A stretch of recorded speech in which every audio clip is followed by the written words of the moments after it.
Welcome back students. हम पढ़ रहे हैं sociology optional for UPSC CSE. Previous lecture में हम पढ़ रहे थे social thinker are K Merton और हमने उनके बैकग्राउंड के बारे में जाना और देखा कैसे वो क्रिटिसाइज करते हैं एजम्पशन ऑफ क्लासिकल फंक्शनलिज्म। तो जल्दी से उसका रिवीजन करेंगे और फिर आज के लेक्चर में स्टार्ट करेंगे latent and manifest function.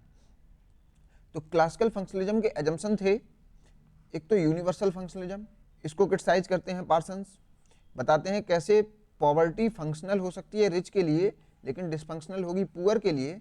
Means universal नहीं है, रिच और पुअर के लिए फंक्शनलिज्म अलग अलग तरीके से एक्ट करता है। एजम्पशन ऑफ फंक्शनल यूनिटी, इस पर हमने चर्चा की और आपको बताया कि कैसे स्ट्रक्चरल डिफरेंशिएशन होता है जिसके कारण फंक्शनल यूनिटी ना होकर डिफरेंशिएशन भी देखने को मिलता है मॉडर्न सोसाइटी में। एक एग्जांपल मैंने बताया था father in family in traditional society, और आज फादर और सन के बीच का जो रिलेशन है in modern society guided by structural differentiation, that is by functional unity may और may not be possible in this modern industrial world. So it is matter of investigation rather matter of assumption as per Merton. तीसरा जो assumption था वो था functional indispensability। इसके बारे में मैंने आपको बताया था कि कैसे functional alternative मौजूद हैं एक किसी सोशल इंस्टीट्यूशन के। इसलिए अगर एक सोशल इंस्टीट्यूशन खत्म भी होता है तो उसके जो फंक्शंस हैं वो कोई दूसरे इंस्टीट्यूशन पर ट्रांसफर हो जाते हैं या दूसरा इंस्टीट्यूशन उसको करने लगता है और सोसाइटी कंटिन्यू होती रहती है। तो इन तीनों एजम्पशन को बताते हैं कौन, मर्टन साहब, और एक अपना व्यू भी देते हैं इस पर। अब इस डिस्कशन में हमने ये पाया कि अगर हम डिसफंक्शंस पर भी फोकस कर दें और डिसफंक्शंस को इन्वेस्टिगेट करें तो हम ज़्यादा अच्छी सोशल रियलिटी को समझ पाएंगे rather than assumption of functionalism. फिर हमने देखा था कैसे मर्टन की जो सोशलॉजी है वो डिफरेंट है क्लासिकल फंक्शनलिज्म से और इसको कहा जाता है नियो फंक्शनलिस्ट या स्ट्रक्चरल फंक्शनलिस्ट। उसमें डिस्कस करते हैं हम नॉन फंक्शंस के बारे में, डिसफंक्शंस के बारे में, मैनिफेस्ट एंड लेटेंट फंक्शंस के बारे में।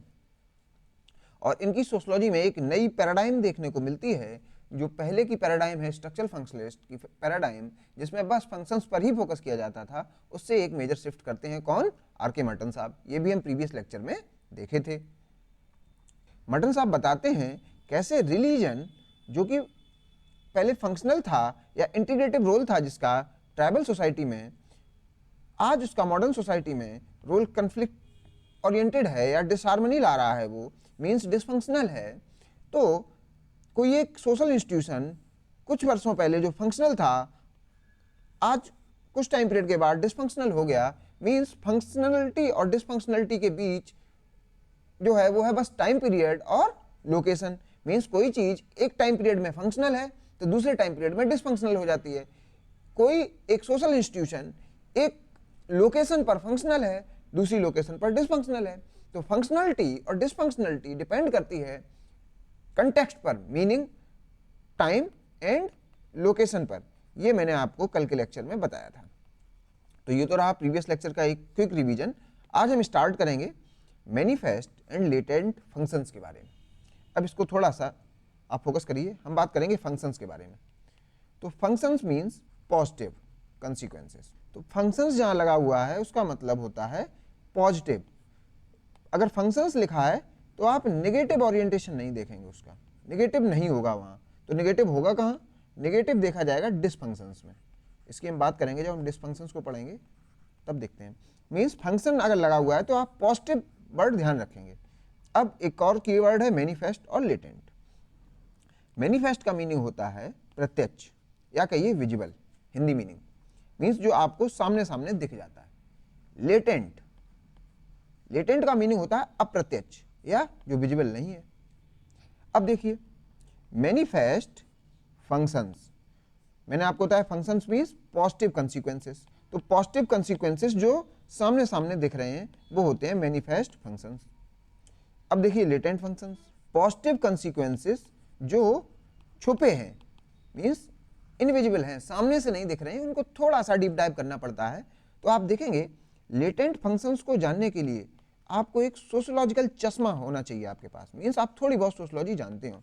जबकि मैनिफेस्ट फंक्शंस एज पर मर्टन साहब ये तो कोई कॉमन सेंस से भी जान सकता है। हम इस पर चर्चा करेंगे क्या मैनिफेस्ट फंक्शंस होता है, रियल लाइफ एग्जांपल से इसको स्टडी करेंगे, और जब हम इनके एग्जांपल स्टडी करेंगे तो उस एग्जांपल में आप समझ जाएंगे कि कैसे इनकी थ्योरी, मर्टन साहब की थ्योरी ग्राउंडेड है रियलिटी पर, मीन्स ग्राउंड रियलिटी के आधार पर है, ना कि कुछ एब्स्ट्रैक्ट थ्योरी है जैसे कि पार्सन्स की है ग्रांड थ्योरी, वैसी नहीं है। आप इसको रियल लाइफ एग्जांपल पर स्टडी भी कर पाएंगे, तो मैं आपको रियल लाइफ एग्जांपल्स भी बताऊंगा। मैनिफेस्ट और लेटेंट फंक्शंस को पढ़ने से पहले हम स्टडी करेंगे उसका बैकग्राउंड, मीन्स वो ऑरिजिन उसका कहाँ से है, कि ये जो की टर्म है ये तो दिए गए हैं मर्टन के द्वारा, लेकिन इसका जो कंसेप्ट है वो शायद कुछ साइकोलॉजिस्ट, कुछ साइंटिस्ट पहले ही बता चुके थे। तो देखते हैं, while Merton popularize the concept of latent and manifest functions, तो मर्टन ने क्या किया, इसको पॉपुलराइज कर दिया इन सोशियोलॉजी, वो भी सोशियोलॉजी में। He acknowledged that the idea was not original to him and had roots in other discipline। तो ये ऐसा नहीं है इन्होंने कहा ये मैंने बनाया कंसेप्ट, इन्होंने कहा मैंने बस इसके की टर्म दिए हैं, इसके जो रूट्स हैं वो मैंने देखे हैं दूसरे डिसिप्लिन्स में। मर्टन साहब कहते हैं मैंने जब साइकोलॉजी पढ़ी उसमें भी मैंने देखा कैसे उसमें बात हो रही है लेटेंट फंक्शंस की और मैनिफेस्ट फंक्शंस की। ऑल दो वहाँ पर डायरेक्टली लेटेंट और मैनिफेस्ट की टर्म नहीं दिए गए थे, लेकिन कुछ कंसेप्ट ऐसा ही दिया गया था। तो इसको एक्नॉलेज करते हैं, कहते हैं भाई ये मेरा ओरिजिनल फॉर्म नहीं है, ये मैंने कहीं से पढ़ा है और इसका कुछ इंटरप्रिटेशन करके आपको दे दिया। तो सबसे पहले साइकोलॉजी में देखते हैं कहाँ जो काम मैनिफेस्ट फंक्शंस के होते हैं वो साइकोलॉजी में कैसे लिखे रहे हैं। तो सिगमंड फ्रॉइड साहब हैं, he used similar ideas to explain subconscious desire. तो सिगमंड फ्रॉइड ने जैसे कि मैनिफेस्ट फंक्शन और लेटेंट फंक्शन वाला जो कंसेप्ट है उसको अप्लाई किया है सबकॉन्शियस डिजायर को पढ़ने में। बिहाइंड ओवर्ट बिहेवियर मीन्स इन्होंने क्या किया है कि आप जैसे एक्ट करते हैं, जो आपका बिहेवियर है ओवर्ट बिहेवियर, वो तो आपको सामने से दिख रहा है, लेकिन उसके पीछे जो डिजायर है वो छुपी हुई है। जो एक्ट करते हैं वो सामने से दिख रहा है और डिजायर छुपी हुई है। तो ये कह रहे हैं जो एक्ट है ये तो आप मानिए मैनिफेस्ट फंक्शन जैसा है, लेकिन जो छुपा हुआ है जो डिजायर है वो लेटेंट फंक्शन जैसा है कुछ, या लेटेंट रूप है फंक्शंस के, ये डिसफंक्शंस वो अलग की बात है। तो मैनिफेस्ट और लेटेंट जैसी चीजें सिगमंड फ्रॉइड भी चर्चा कर रहे हैं। एग्जाम्पल के लिए आपने देखा होगा बहुत सारे पॉलिटिकल लीडर्स दिखते कैसे हैं, वाइट कुर्ता, स्वच्छ, साफ, लेकिन और बात भी वो कैसी करते हैं, विकसित राष्ट्र, विकसित भारत, विकास पुरुष, ऐसी कुछ बातें करते हैं। मीन्स सामने से वो दिखते हैं, उनका बिहेवियर आपको जैसा दिखता है वो है उनका मैनिफेस्ट रूप, लेकिन अंदर से वो कैसे होते हैं, करप्ट। हर एमएलए अपनी विधानसभा में कुछ ना कुछ कट मांगता है, रोड बनने में कट लगता है, तो रोड कहाँ से अच्छी होंगी। अंदर से उनकी जो डिजायर होती है वो कैसी होती है, इंडिविजुअलिस्टिक। तो वो उनका जो फीचर है वो लेटेंट स्टडी होती है उसकी। तो देख रहे हैं ओवर्ट बिहेवियर तो मैनिफेस्ट कोई भी समझ सकता है, लेकिन लेटेंट समझने के लिए आपको थोड़ा सब्जेक्ट मैटर एक्सपर्ट बनना पड़ेगा। ऐसे ही फ्रूट्स आपका एक कंसेप्ट है ऑइडिपस कॉम्प्लेक्स और इलेक्ट्रा कॉम्प्लेक्स। मीन्स ये एक बीमारी को स्टडी कर रहे हैं या एक फिनोमेना को स्टडी कर रहे हैं जिसका नाम दिया है एडिपस कॉम्प्लेक्स और इलेक्ट्रा कॉम्प्लेक्स। एडिपस कॉम्प्लेक्स होता है बॉयज में, इलेक्ट्रा कॉम्प्लेक्स होता है गर्ल्स में। अब इसके बारे में बताएं। Fruits Oedipus complex and Electra complex describe childhood psychosexual conflicts.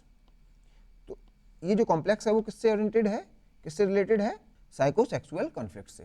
तो इस सिचुएशन में होता क्या है, जो आपको सामने सामने दिखेगा वो क्या है, यह ऑब्जर्वेबल बिहेवियर्स दिखेंगे, वो क्या है, बॉयज अफेक्शन फॉर मॉम। जैसे माँ के लाडले कौन होते हैं, बच्चे, लड़के, और पिता की जो लाडलियाँ होती हैं वो होती हैं बेटियाँ। और rivalry with same sex parent means ज़्यादातर आपने घरों में देखा होगा कि जो लड़के हैं उनकी पिता से नहीं बनती और लड़कियां हैं उनकी अपनी मदर से नहीं बनती। तो आप देख रहे हैं ये जो ऑब्जर्वेबल बिहेवियर है इसको इन्होंने मैनिफेस्ट फंक्शन के रूप में देखा। किसने, सिगमंड फ्रॉइड ने। लेकिन ये कह रहे हैं कि जो लेटेंट फंक्शन है इसके पीछे का जो बात है वो कुछ अभी बता रहे हैं, इसमें हम चर्चा करेंगे। लेकिन जो मैनिफेस्ट फंक्शन है वो है एक्सटर्नल इंस्टिंक्ट, ये सामने सामने से दिख जाता है। और जिसको फॉर्म दिया इन्होंने साइकोलॉजिकल इंटीमेसी, बोल रहे हैं आपको जो ये दिख रहा है, ये साइकोलॉजिकल इंटीमेसी से समझ सकते हैं। अब देखते हैं, तो लेटेंट फंक्शंस में आप देखेंगे अनकॉन्शियस डिजायर, वो डिजायर क्या है, boys sexual attraction for mom और गर्ल्स फॉर डैड। तो ये कह रहे हैं इस कॉम्प्लेक्स में होता क्या है कि जो भी आप मैनिफेस्ट फंक्शन देख रहे हैं उसका लेटेंट रीजन है वो ये है, मीन्स मैनिफेस्ट तो आपको दिख रहा है साइकोलॉजिकल इंटीमेसी, लेकिन लेटेंट जो है वो है बायोलॉजिकल इंटीमेसी। तो फ्रूट्स आप कहते हैं कि आपको जो दुनिया में दिखेगा वो दिखेगी साइकोलॉजिकल इंटीमेसी, लेकिन आप एक एक्सपर्ट की तरीके से देखेंगे तो आपको उस कॉम्प्लेक्स में दिख जाएगा बायोलॉजिकल इंटीमेसी। आल दो इनकी ये जो थ्योरी है वो बहुत ज़्यादा क्रिटिसाइज की गई, क्योंकि ये एक फैमिली की तरीके से नहीं देख रही थी, और सबसे ज़्यादा इनके थ्योरी को क्रिटिसाइज करने वाले कौन थे, मेलिनोव्स्की। इनको भी हम पढ़ेंगे। दूसरा जो स्कॉलर है वो है फ्रांसिस बेकन। हमने इनके बारे में पढ़ा है बेकोनियन मेथड्स, जब हम पढ़ रहे थे तो हमने पढ़ा था कैसे बेकोनियन मेथड को कहा जाता है साइंटिफिक मेथड्स। इन्होंने कुछ स्टेप्स दिए थे वो हमने पढ़े थे। अगर आपको बेकोनियन मेथड से आप साइंटिफिक मेथड्स के बारे में नहीं आता है तो स्टार्टिंग के 5 से 6 लेक्चर देख लीजिएगा, आपको वो क्लियर हो जाएगा। तो ये एक साइंटिस्ट हैं और ये देखते हैं मैनिफेस्ट और लेटेंट फीचर्स कैसे discussed underlying components in scientific exploration to extract manifest elements. अब देखिए इन्होंने अभी कुछ लेटेंट के बारे में बात की और मैनिफेस्ट के बारे में बात की, इसको एग्जाम्पल से देखते हैं तो ज़्यादा समझ में आएगा। देखिए H2 + ½ O2 ये रिएक्शन होके बनता है H2O। हम जो अपनी रियल लाइफ में देखते हैं वो क्या देखते हैं, H2O को देख पाते हैं, वो होता है वाटर, और वाटर है मैनिफेस्ट फॉर्म। अब मैनिफेस्ट फॉर्म एक सोशलॉजिस्ट भी देख लेगा, एक साइंटिस्ट भी देख लेगा, एक कॉमन मैन भी देख लेगा।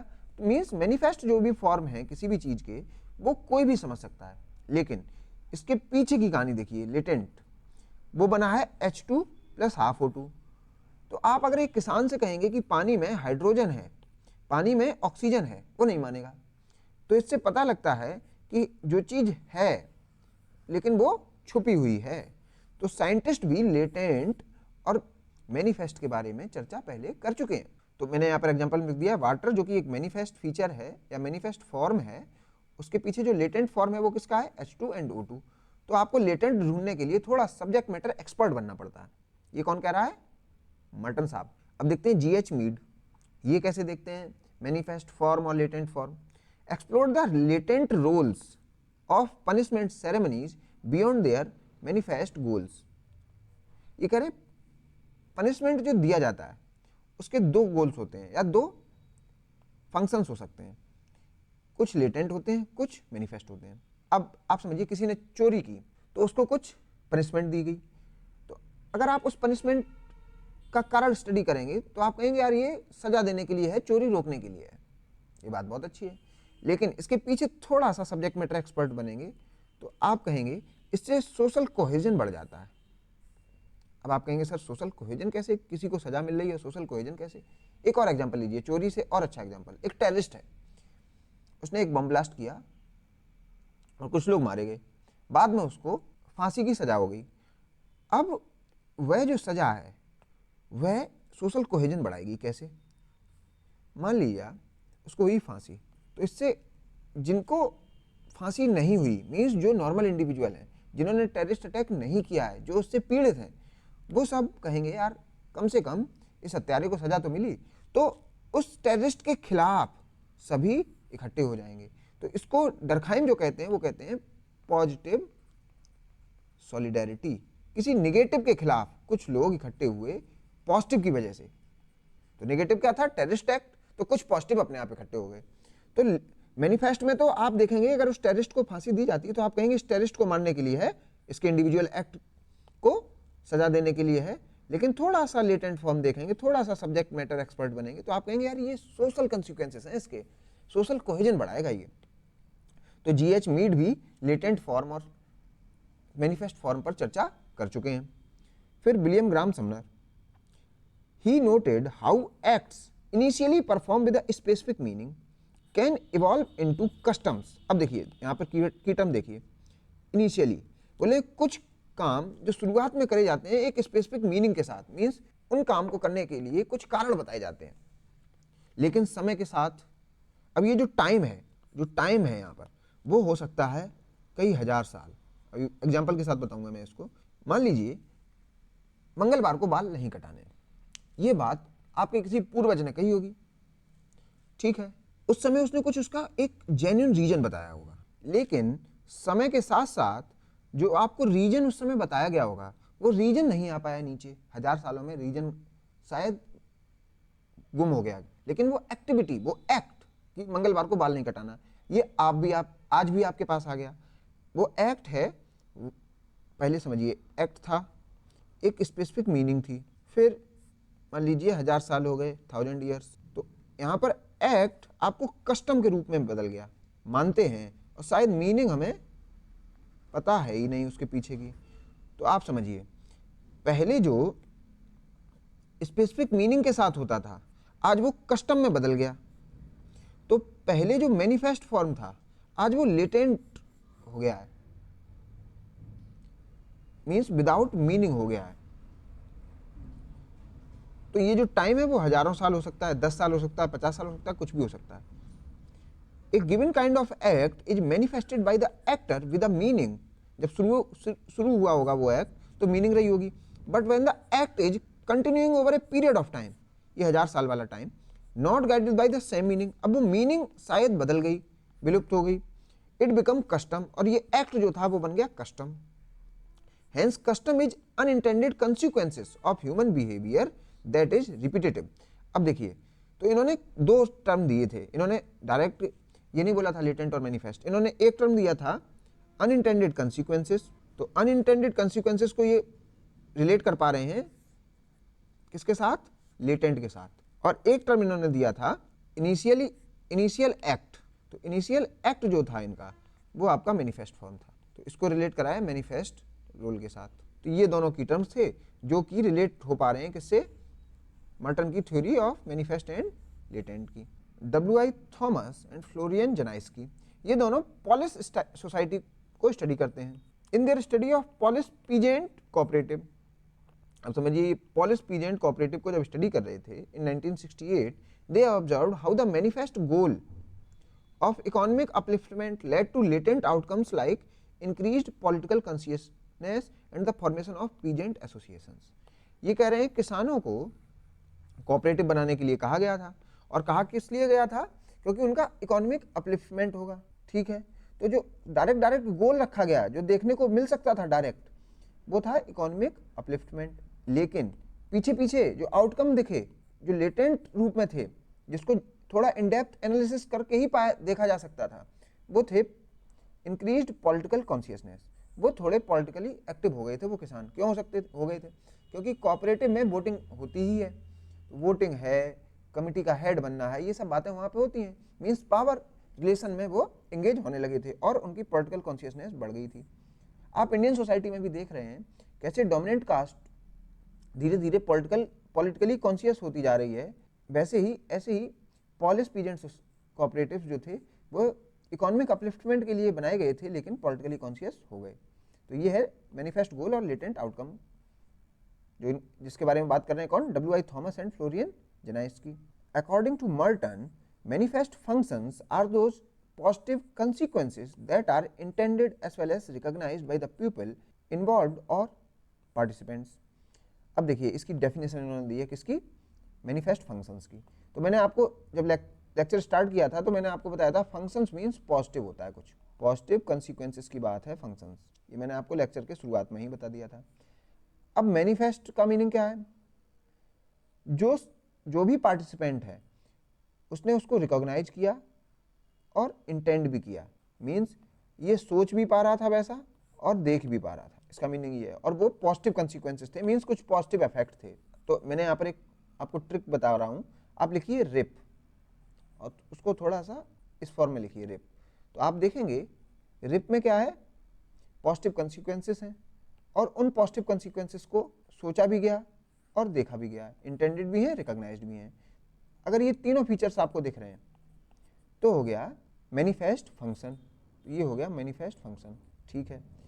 वहीं बात करें लेटेंट फंक्शंस की, आर दोज पॉजिटिव कंसिक्वेंसेस, ये भी पॉजिटिव है, ये भी पॉजिटिव है, दैट आर नाइदर इंटेंडेड, लेकिन उनके बारे में समझा नहीं गया, सोचा नहीं गया था कि ऐसा कभी भी हो सकता है। जैसे कोऑपरेटिव बनाए गए, वो बनाए गए इकोनॉमिक अपलिफ्टमेंट के वजह से, तो ये तो हो गया मैनिफेस्ट फंक्शन। लेकिन पॉलिटिकल कॉन्शियसनेस हो जाएगी, ये किसी ने सोचा ही नहीं था लेकिन हो गई, तो ये कहे जाएंगे लेटेंट फंक्शंस, क्योंकि ये भी पॉजिटिव ही है, पॉजिटिव एक्ट है। तो नाइदर इंटेंडेड नॉर रिकॉग्नाइज्ड, जब ये किए जा रहे होंगे या जब सोचे जा रहे होंगे ये फंक्शंस, उसके बारे में ये आइडिया नहीं लगाया गया होगा। तो आप समझिए यहाँ पे भी लिखिए रिप, लेकिन इसमें क्या है, पॉजिटिव तो है लेकिन ना ही इसको सोचा गया ना ही इसको देखा गया। तो neither these are positive consequences neither intended nor recognised, ये इसकी डेफिनेशन है। अब देखते हैं कुछ रियल लाइफ एग्जांपल्स के साथ। जब ये एग्जांपल्स आप स्टडी कर रहे होंगे तो आप देखेंगे कैसे मर्टन की जो सोशोलॉजी है एवरीडे लाइफ पर लग रही है। कॉलेजेस एंड स्कूल्स, अब स्कूल्स और कॉलेजेस जब खोले जाते हैं, मान लीजिए आपके एरिया में कोई भी स्कूल नहीं है और पहला स्कूल खोला जा रहा है मान लीजिए, तो वहाँ पर आप कहेंगे यार इसका मैनिफेस्ट फंक्शंस क्या है। तो मैनिफेस्ट फंक्शन क्या है, लोगों को शिक्षा मिलेगी और डिग्री मिलेगी। तो मैनिफेस्ट फंक्शन में आपने देखा, रिप लिखिए, तो शिक्षा मिलना भी पॉजिटिव है और शिक्षा मिलना सबने इंटेंड भी किया और देखा भी, मिलने भी लगी, तो पॉजिटिव इंटेंडेड और रिकॉग्नाइज्ड तीनों फुलफिल हो रहे हैं। चलिए, तो ये हो गया मैनिफेस्ट फंक्शन। अब लेटेंट फंक्शंस की बात करते हैं। पेरेंट्स गेटिंग फ्री टाइम, यहाँ लिख लीजिए, from parental responsibility for certain hours. तो पेरेंट्स क्या हो रहे हैं, कुछ समय के लिए फ्री हो पा रहे हैं क्योंकि बच्चा चला जाता है स्कूल में। जब आपके टाउन में या विलेज में पहला स्कूल खुल रहा होगा या खुल रहा है, हम मान के चल रहे हैं, तो आप समझिए ये जो कंसीक्वेंस है कि लोगों को टाइम मिल रहा है, उनके माता पिता को टाइम मिल जा रहा है, बच्चों से थोड़ा हट पा रहे हैं, थोड़ा अपने लिए भी टाइम निकाल पा रहे हैं, तो ये हो तो रहा है पॉजिटिव कंसीक्वेंसेस। लेकिन आज मान लीजिए अगर आपके गांव में स्कूल खुल रहा है तो आप लोग इसको सोच भी नहीं पा रहे होंगे और देख भी नहीं पा रहे होंगे। आज तो नहीं दिखेगा, समय के साथ थोड़ा बहुत दिखने लगेगा। तो लेटेंट फंक्शंस पॉजिटिव कंसीक्वेंसेस होते हैं लेकिन उस समय तो इंटेंड भी नहीं किए जाते और रिकॉग्नाइज भी नहीं किए जाते। इसको समझने के लिए थोड़ा सोशियोलॉजिकल इंसाइट चाहिए, थोड़ा सब्जेक्ट मैटर एक्सपर्ट बनना पड़ेगा। दूसरा, कॉलेज और स्कूल के क्या हैं latent functions, process of socialisation. बच्चा वहाँ जाकर एजुकेशन और डिग्री नहीं लेता है, वो सोशलाइजेशन सीख जाता है कि कैसे अपने बड़ों से बात करनी पड़ती है, अथॉरिटी से कैसे ट्रीट किया जाता है। प्रिंसिपल एक अथॉरिटी है, जब उससे हम ट्रीटमेंट सीख जाएंगे, उसके साथ एक बिहेवियर रखेंगे, वैसे ही जब हम ब्यूरोक्रेट के सामने जाएंगे हम एक पर्टिकुलर तरीके से एक्ट करेंगे। तो सोशलाइजेशन हम लोग सीख जाते हैं, हाउ टू बिहेव सीख जाते हैं। कॉलेज और स्कूल जब आपके गांव में खुल रहे होंगे तो शायद उसको प्रॉफिट की नज़रिए से लोग नहीं समझ पा रहे होंगे, लेकिन प्रॉफिट मेकिंग होती है किसके लिए, जो उसको चला रहा है उसको प्रॉफिट भी मिल जाता है, तो वो भी एक लेटेंट फंक्शन ही है क्योंकि पॉजिटिव है, प्रॉफिट में कुछ ऐसा बुरा नहीं है। लेकिन उस समय ना लोग वो समझ पा रहे होंगे, लोग ना रिकॉग्नाइज कर पा रहे होंगे। जैसे आप लोग कहते नहीं यार मुझे नहीं पता था ये इतना बढ़िया चल जाएगा, इतना प्रॉफिट दे जाएगा, तो आपको ना पता था और ना आप सोच पा रहे थे ना समझ पा रहे थे, लेकिन समय के साथ ये चीज़ें दिखने लगती हैं। कनेक्टेड इकोनॉमी, आप वहाँ पर इकोनॉमी का कनेक्शन भी नहीं देख पा रहे होंगे। कैसे, जहाँ पे स्कूल खुला वहाँ बुक शॉप्स भी आ गई, ट्रांसपोर्टेशन फैसिलिटी, रिक्शा वाले भी आने लगे, तो आपको बस दिख रहा है एजुकेशन और डिग्री सामने सामने, लेकिन थोड़ा सा इन डिटेल देखेंगे तो आपको ये फीचर्स भी दिखेंगे। लेकिन ये हैं कैसे, लेटेंट फंक्शंस। अब आप कहेंगे सर मुझे तो ये मैनिफेस्ट समझ में आ रहे हैं। हाँ, आप समझिए ये जो लेटेंट और मैनिफेस्ट का क्लासिफिकेशन है, ये रिस्पोंडेंट का अलग हो सकता है, रिसर्चर का अलग हो सकता है, इसमें भी सब्जेक्टिव ओपिनियंस हो सकते हैं। ये खुद कह रहे हैं कौन, मर्टन साहब। होपी इंडियन रेन डांस, ये एक डांस का फॉर्म होता है जो होपी ट्राइब करती है और इसका एग्जाम्पल मर्टन ने खुद अपनी बुक में दिया था। तो ये रेन डांस जब देखता है कोई सोशल स्कॉलर तो उसका जो मैनिफेस्ट फंक्शन देख पाता है वो है कि ये रेनफॉल के लिए कर रहे हैं, या जो होपी ट्राइब है वो उसको समझ पाती है कि जब हम डांस करते हैं तो रेनफॉल मिलता है। तो इससे क्या समझ में आया, लिखिए रिप, रेनफॉल एक पॉजिटिव कंसिक्वेंस है और वो समझ भी रहे थे और देख भी रहे थे, इंटेंडेड भी और रिकॉग्नाइज्ड भी। लेकिन इसके लेटेंट देखते हैं फंक्शंस, कलेक्टिव इफर्विसेंस, उस डांस की वजह से वो पास आ पाए, मिल पाए एक दूसरे से, तो पॉजिटिव तो है ही है। फिर से लिखिए रिप, पॉजिटिव तो है लेकिन ये लोग वो सोच नहीं पा रहे थे, तो इंटेंडेड भी नहीं था और रिकॉग्नाइज भी नहीं था। Solidarity closer to each other. तो ये जो सोशल सॉलिडारिटी की बात है ये लोग नहीं समझ पा रहे थे। अब देखते हैं क्लासिकल फंक्शनलिस्ट इसको क्यों नहीं देख पा रहे थे, लेटेंट फंक्शंस को। Earlier functionalist, that is classical functionalist, looked only at manifest functions but ignored the possible unintended functions, that is latent function. अब समझिए, अगर बात करें सोशोलॉजी की और उसको देखें क्लासिकल फंक्शनलिस्ट के नज़रिए से, तो उनकी सोशोलॉजी कहीं ये है, अंदर वाला सर्कल, जिसमें अकेले वो देख पाते हैं मैनिफेस्ट फंक्शंस को।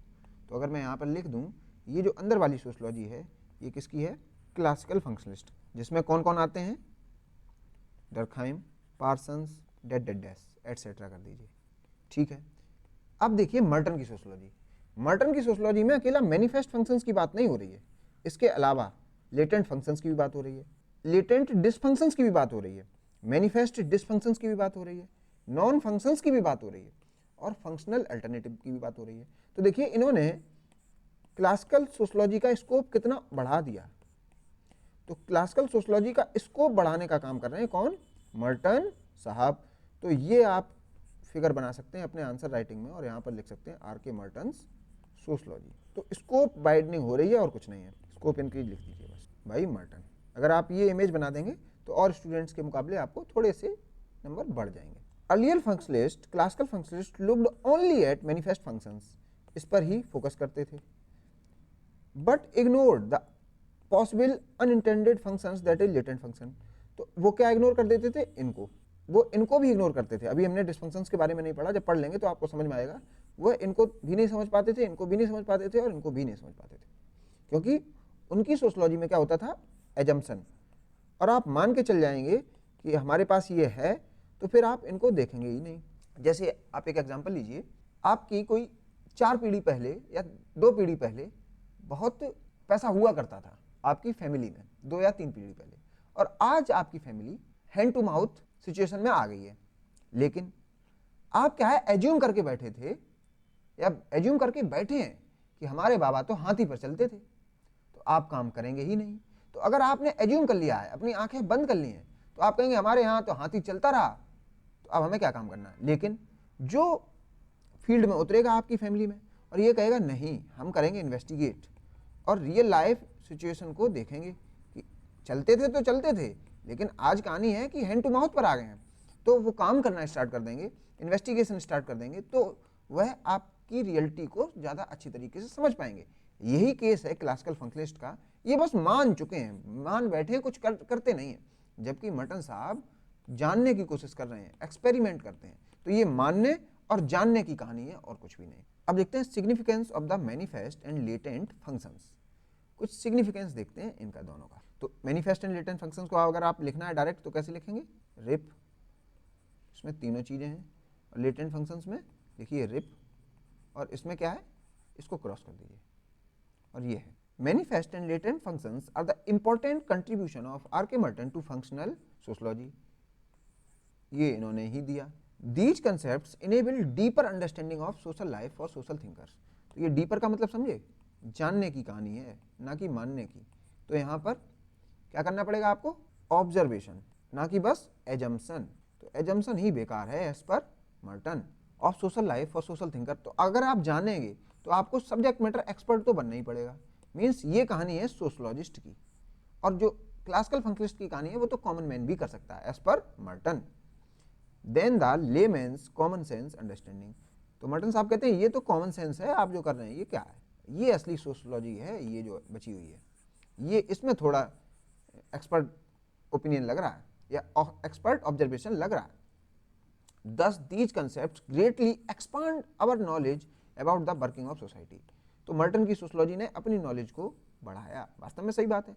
जैसे आप स्लेवरी को देखिए, स्लेवरी को किसके रिस्पेक्ट में देखिए, स्लेवरी को कौन देख रहा है, जो स्लेव को बाई और सेल करता है या स्लेव को यूटिलाइज करता है, जिसके पास स्लेव्स हैं, तो उसको उस कंटेक्स्ट में देखिएगा। तो वो देखेगा मैनिफेस्ट फंक्शन ऑफ स्लेवरी कैसे, इकोनॉमिकल प्रोडक्टिविटी बढ़ रही है उसकी, अगर स्लेव्स आ जाएंगे तो उसके इन हाउस प्रोडक्शन में थोड़ा सा प्रोडक्टिविटी बढ़ जाएगी, थोड़ा क्या बहुत ज़्यादा प्रोडक्टिविटी बढ़ जाएगी जितने ज़्यादा स्लेव आ जाएंगे।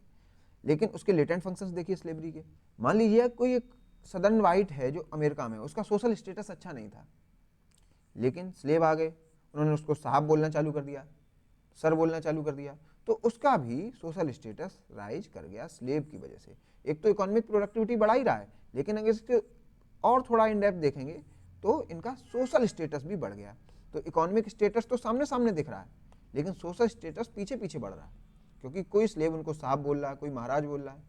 ये बात है इकोनॉमिक स्टेटस और सोशल स्टेटस। अब आपको ये एग्जांपल अच्छी तरीके से समझ में आ गया होगा। तो आप देखिए कैसे मर्टन की सोशलॉजी रियल लाइफ एग्जांपल्स पर अप्लाई हो रही है, और इसको आसानी से, बहुत दिमाग आपको नहीं चलाना पड़ेगा, जैसे कि आपको पार्सन्स में चलाना पड़ा। एजाइल लगा रहे हैं, ओपीएससी लगा रहे हैं, तब समझ पा रहे हैं, और आधे स्टूडेंट्स तो समझ ही नहीं पाते हैं अगर उनको कोई अच्छा टीचर ना मिले। These concepts enable sociologists to move beyond their own ethnocentric biases, particularly while studying other societies and cultures. तो फंक्शनलिस्ट का एथनोसेंट्रिक बाइसेस क्या है, या बहुत सारे स्कॉलर्स के एथनोसेंट्रिक बाइसेस होते हैं। जैसे पार्सन्स है, उनका एथनोसेंट्रिक बाइस क्या है, अमेरिका इज ऑलवेज ग्रेट। वहाँ पर कुछ भी हो जाए, अमेरिका बम गिरा दे, वो ग्रेट रहेगा। तो अगर आप फंक्शंस मान के चल ही रहे हैं, सोसाइटी को फंक्शनल ही मान के चल रहे हैं, और उसको जो सामने सामने है वही देख रहे हैं, मीन्स पॉजिटिव चीज़ें ही देख रहे हैं, और डिसफंक्शंस नहीं समझ रहे हैं या लेटेंट फंक्शंस नहीं समझना चाहते हैं, तो ये गलत है। ये कह रहे हैं कौन, मर्टन। तो एथनोसेंट्रिक बाइसेस जैसे पार्सन्स के थे, अमेरिका इज ग्रेट, तो वहाँ पर अगर डाइवोर्स भी हो रहा है तो सब अच्छा है, सामने सामने अच्छा दिख रहा है तो अच्छा है, लेकिन उसके लेटेंट फंक्शंस भी स्टडी करिए, उसके डिसफंक्शंस भी स्टडी करिए। ये कह रहे हैं कौन, मर्टन साहब। तो अब जैसे पार्सन्स का एथनोसेंट्रिक बाइस क्या था, अमेरिका इज ग्रेट, मेरा एथनोसेंट्रिक बाइस क्या है, वेजिटेरियन फूड इज बेस्ट। तो आप अपना एथनोसेंट्रिक बाइस कमेंट में लिखिए, जिससे कि आपको ये टॉपिक समझ में आ जाए, ये कीवर्ड समझ में आ जाए, एथनोसेंट्रिक बाइस का मीनिंग क्या है। मीन्स आप अपनी एथनिक आइडेंटिटी के आधार पर कुछ बायस बनाते हैं। जैसे मैं एक टीचर हूँ, मेरी एथनिक आइडेंटिटी क्या है, मैं एक हिंदू हूँ, ठीक है, और वो भी नॉर्थ इंडिया में रह रहा हूँ, वो भी विलेज में। तो आप समझ रहे हैं, एक गाँव में रहने वाला टीचर वो वेजिटेरियन फूड को कैसे कहेगा, बेस्ट ही कहेगा, और नॉन वेज को वो क्या समझेगा, यार ये बढ़िया नहीं लगता, क्योंकि उसके आसपास वो लोग खाते नहीं हैं। तो मेरा तो एथनोसेंट्रिक बायस हो गया, वेजिटेरियन फूड इज बेस्ट। अब आप अपना एथनोसेंट्रिक बायस मुझे कमेंट सेक्शन में बताइए। और देखिए अब हम टॉपिक क्या करें, टॉपिक ध्यान रखिएगा, significance of the manifest and latent functions. Social phenomena which में otherwise appear irrational starts making more sense when one starts searching for their latent function. आप क्या है, कभी कभार कोई सोशल फिनोमेना स्टडी करते हैं और आपको मैनिफेस्ट फंक्शंस उसके समझ ही में नहीं आते हैं, आप लगे पड़े हैं, मैनिफेस्ट फंक्शंस समझ में नहीं आए, आपने कहा बेकार है, इसको स्टडी करना ही बेकार है। लेकिन अगर आप उसके लेटेंट फंक्शंस पकड़ लिए तो आपको उसमें इंटरेस्ट जगने लगेगा। इसका एक अच्छा सा एग्जांपल मैं बताता हूँ इस मीम से। मोदी जी का एक स्पीच है, आप उसमें देखेंगे वो बात कर रहे हैं कि एक व्यक्ति, उन्होंने जो देखा कि गंदे नाले की गैस से चाय बनाता था। ये अपना एक एक्सपीरियंस बता रहे हैं, इन्होंने एक व्यक्ति को चाय बनाते देखा जो गंदे नाले की गैस से चाय बनाता था। ठीक है, ये तो स्टोरी मोदी जी ने बताई। अब समझिए, अगर आप गंदे नाले को देखें पहली बार, उसमें आप कुछ मैनिफेस्ट फंक्शन समझ पाएंगे, उसके नहीं समझ पाएंगे। लेकिन अगर आप मोदी जी की तरीके से होते या उनके उस मित्र की तरीके से होते जो चाय बना रहा था गंदे नाले की गैस से, तो आप लेटेंट फंक्शन समझ जाते इसके कि यार हाँ, इससे तो चाय बन सकती है। आल्दो ये एक मीम है और इसको ऐसे ही लीजिएगा थोड़ा लाइटर टोन में, लेकिन आप समझिए लेटेंट फंक्शंस भी आप समझ रहे हैं गंदे नाले के, तो इसलिए आपको फिर गंदे नाले से प्यार हो जाएगा कि यार चलिए इसको स्टडी करते हैं। तो ये बात यहाँ पर बताई गई है, क्या पहले तो इरेशनल समझ में आ रहा है, लेकिन बाद में जब लेटेंट फंक्शंस समझ में आ गए तो थोड़ा सा डीप डाइव करने लगे। Thanks to Merton's concept many new areas of sociological inquiry have been emerge. वही बात, ये सब new area of sociological inquiry हो गई। पहले गंदे नाले पे कोई बात ही नहीं करता था, गंदा नाला कहीं यहाँ होता था, लेकिन मर्टन ने उसके लेटेंट फंक्शंस देखना चालू करवा दिया, तो आप गंदे नाले पर रिसर्च करिए। Thanks to Merton's concept, many new areas of sociological inquiry have been emerged. What would otherwise have been dismissed as a social or cultural artifact may be found to be performing some very vital manifest or latent functions by the researcher, sociologist or anthropologist. Example, cow worship not only social artifact but also has latent and manifest functions. अब देखिए, आप cow worship को देखिए Hindu society में, आपको लगेगा ये कुछ नहीं है, समाज में एक रियलिटी है और कुछ भी नहीं। मीन्स इसके आप फंक्शंस नहीं देख पाएंगे, फंक्शंस आपको समझ में नहीं आएंगे, ये लोग गाय की पूजा क्यों कर रहे हैं, तो आप कहेंगे कुछ नहीं, धर्म मैंने बता दिया और कुछ भी नहीं। मीन्स इसमें आप कुछ इंटरेस्ट शो नहीं करेंगे, लेकिन आप इसके लेटेंट और मैनिफेस्ट फंक्शंस जब देखने लगेंगे तो शायद आपको काउ वर्शिप एक इंटरेस्टिंग टॉपिक लग जाए। कैसे? मैनिफेस्ट फंक्शंस क्या हो सकते हैं? इकोनॉमिक बेनिफिट हो सकते हैं काउ की वजह से, आप मिल्क सेल करेंगे तो आप उसकी वर्शिप भी कर सकते हैं। काउ डंग है, उसको भी बायोमास और मैन्योर की तरीके से यूज कर सकते हैं, वो भी एक बेनिफिट है। कुछ लेटेंट फंक्शंस हो सकते हैं, source of social integration among Hindus. तो आपके घर में गाय होती है तो 4 लोग रोटी खिलाने आते हैं उसको, तो एक सोशल सॉलिडरिटी बढ़ जाती है। आप सुबह सुबह कोई रोटी देने आया, उसके घर के हालचाल पूछ लिए, और भैया सब ठीक है? उसने कहा हाँ भैया सब ठीक है, तो थोड़ी सी आपकी सोशल सॉलिडरिटी बढ़ गई। नेता के लिए काऊ एक पॉलिटिकल यूज की तरीके से है, वो उसमें वोट बैंक देखता है, वो शायद इसलिए सुबह शाम काऊ की पूजा करता हो कि भैया इसकी बात करेंगे तो वोट मिलेगा। और important source of wealth in rural economy, Govardhan, इससे एक सोशल प्रेस्टीज भी बढ़ जाती है, लोगों की सोशल स्टेटस भी बढ़ जाता है। वैदिक सोसाइटी में तो जिसके पास जितनी ज़्यादा गाय होती थी उतना ही सोशल स्टेटस हो जाता था, मीन्स इकोनॉमिक स्टेटस भी और सोशल स्टेटस भी। तो अब देखिए, जो एक काउ वर्शिप आपके लिए सोशल आर्टिफैक्ट की तरीके से था या कल्चरल आर्टिफैक्ट की तरीके से था, कुछ नहीं है, बस रिलीजन है, उसको आप सोशोलॉजी में फंक्शंस और डिसफंक्शंस के तहत स्टडी कर सकते हैं। तो ये हो पा रहा है बस किसकी वजह से? आर.के. मर्टन साहब की वजह से। These concepts also have the potential to alter our existing conventional notion of morality, what may be regarded as highly immoral and therefore undesirable for the society may be found to be performing several latent function. ये कह रहे हैं, इसको example के साथ बताता हूँ, फिर मैं इसको बताऊंगा। एग्जाम्पल है प्रोस्टिट्यूशन। प्रोस्टिट्यूशन को इमोरल समझा जाता है सोसाइटी में, तो आप एक कॉमन सेंस के नज़रिए से देखेंगे तो आप प्रोस्टिट्यूशन की स्टडी करने जाएंगे, आप कहेंगे ये कुछ नहीं, इमोरल एक्ट है, इसमें कुछ है ही नहीं, इसके कुछ फंक्शंस हम क्या ही स्टडी करें। आप कॉमन सेंस के नज़रिए से देखेंगे तो इसमें आप देख सकते हैं क्या? एक्सप्लॉइटेशन ऑफ गर्ल्स ट्रैफिकिंग, जो सही बात है, वायलेट सेक्सुअल सैंक्टिटी, तो ये एक कॉमन सेंसिकल अंडरस्टैंडिंग हो सकती है। लेकिन आप जब लेटेंट फंक्शन देखेंगे, ये तो आपने मैनिफेस्ट फंक्शंस या मैनिफेस्ट फॉर्म देख लिया किसका? प्रोस्टिट्यूशन का, लेकिन थोड़ा सा आप सब्जेक्ट मैटर एक्सपर्ट बनिए और लेटेंट फंक्शंस ऑफ प्रोस्टिट्यूशन देखने की कोशिश करिए। तो आप क्या देखेंगे? Source of livelihood for women, जो उसमें काम कर रही हैं वुमेन, उनके लिए ये लाइवलीहुड है। Serve to fulfil sexual needs of man, एक ये भी इसका लेटेंट फंक्शन हो गया। मिनिमाइजेस रेप, ये भी कहा जाता है। कुछ स्कॉलर्स इस ओपिनियन को कंट्रोवर्शियल कहते हैं कि ऐसा शायद नहीं होता है, तो ये कंट्रोवर्शियल है, आप इसको एग्जाम में ना लिखें। Taxes are derived from legalised sexual activities, कुछ स्टेट्स ऐसी हैं जहाँ पर प्रोस्टिट्यूशन लीगलाइज्ड है, तो प्रोस्टिट्यूशन की वजह से उन स्टेट्स में टैक्स कलेक्ट हो जाता है उन एक्टिविटीज़ के कारण, तो स्टेट को भी फायदा हो जाता है, तो प्रोस्टिट्यूशन की वजह से स्टेट के पास भी पैसा आ जाता है, तो वो भी हो गया उसका latent function. Stability to family structure, तो फैमिली स्ट्रक्चर स्टेबल हो जाता है, क्यों? लेस एक्स्ट्रा मैरिटल अफेयर्स, तो प्रोस्टिट्यूट है तो एक्स्ट्रा मैरिटल अफेयर्स की जरूरत ही नहीं पड़ेगी और फैमिली स्टेबल बनी रहेगी। लेस डाइवोर्सेस, इस कारण डाइवोर्स भी कम होते हैं। Children of prostitute could get better education और शेल्टर, तो यहाँ पर हमने जो बात की थी लाइवलीहुड की, वो पर्टिकुलर थी प्रोस्टिट्यूट जो विमेन है उसके लिए, लेकिन उसके बच्चों के लिए एक बेटर एजुकेशन और शेल्टर हो पाता है, क्यों? उसके इस एम्प्लॉयमेंट से या प्रोफेशन से। इसलिए prostitution is known as the oldest known profession of the world. आपसे कोई पूछे सबसे पुराना प्रोफेशन मुझे बताइए, तो आप बता दीजिए सबसे पुराना प्रोफेशन है प्रोस्टिट्यूशन। इसका टेक्स्ट मिल जाएगा आपको, इसके पीछे कहानियाँ मिल जाएंगी। इंजीनियर्स अभी हो पाए 100-200 साल पहले, डॉक्टर्स और पहले थोड़ा मान लीजिए, लेकिन जो प्रोस्टिट्यूशन है ये तो आदिकाल से चल रहा है। मैनिफेस्ट एंड लेटेंट डिसफंक्शन, इनकी स्टडी हम नेक्स्ट लेक्चर में करेंगे, इनके बारे में देखेंगे, कुछ रियल लाइफ एग्जांपल्स फिर से समझेंगे, और फिर मैं आपको बताऊंगा कैसे मर्टन की सोशियोलॉजी ग्राउंड रियलिटी पर आधारित है, ना कि एब्स्ट्रैक्ट थ्योरी जैसे कि पार्सन्स ने दी हुई है। तो नेक्स्ट लेक्चर से पहले आप रिवाइज करके आइएगा प्रीवियस सभी लेक्चर्स जो मर्टन में हमने पढ़े हैं, जिसमें हमने मर्टन का इंट्रोडक्शन कराया आपको, उनकी पर्सनल लाइफ के बारे में जाना, फिर हमने देखा कैसे क्लासिकल फंक्शनलिस्ट एज्यूम करके कुछ चल रहे हैं और मर्टन साहब कैसे उसको रिफॉर्म करने की बात कर रहे हैं, फिर हमने देखा मर्टन साहब क्या लेटेंट एंड मैनिफेस्ट फंक्शंस के बारे में बताते हैं, फिर मैंने उसमें एक ट्रिक आपको बताई रिप की, फिर मैंने कुछ रियल लाइफ एग्जांपल्स दिए। अब कल के लेक्चर में हम पढ़ेंगे मैनिफेस्ट एंड लेटेंट डिसफंक्शंस। तो डिसफंक्शन का मीनिंग यहाँ पर क्या है?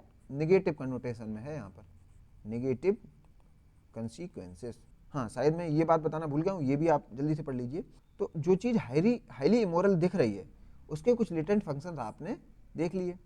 बस ये बात इस एग्जाम्पल में बताइए। मैं बात करना चाहूंगा आपके डाउट क्लेरिफिकेशन के बारे में। आपको कोई डाउट है इस कोर्स में तो आप वीडियो के डिस्क्रिप्शन में दिए गए लिंक को देखिए और उस गूगल फॉर्म में अपने डाउट्स को आप पुट कर दीजिए। एक किसी पर्टिकुलर लेक्चर में जो आपके एजुकेटर होंगे वो उन डाउट्स को एक साथ क्लियर कर देंगे और उस लेक्चर के बारे में आपको इंटीमेट कर दिया जाएगा आपके मोबाइल नंबर पर शिक्षा सेतु टीम के द्वारा। अदर देन दिस आप ज्वाइन कर सकते हैं व्हाट्सएप कम्युनिटी, जो कि एक इंटरेक्शन पॉइंट होगा सभी स्टूडेंट्स का, तो आप इसको भी ज्वाइन कर सकते हैं। अदर देन दिस आप इस यूट्यूब चैनल को जरूर ज्वाइन करिएगा, जिससे कि आपको आने वाले लेक्चर्स के बारे में पता चलता रहे।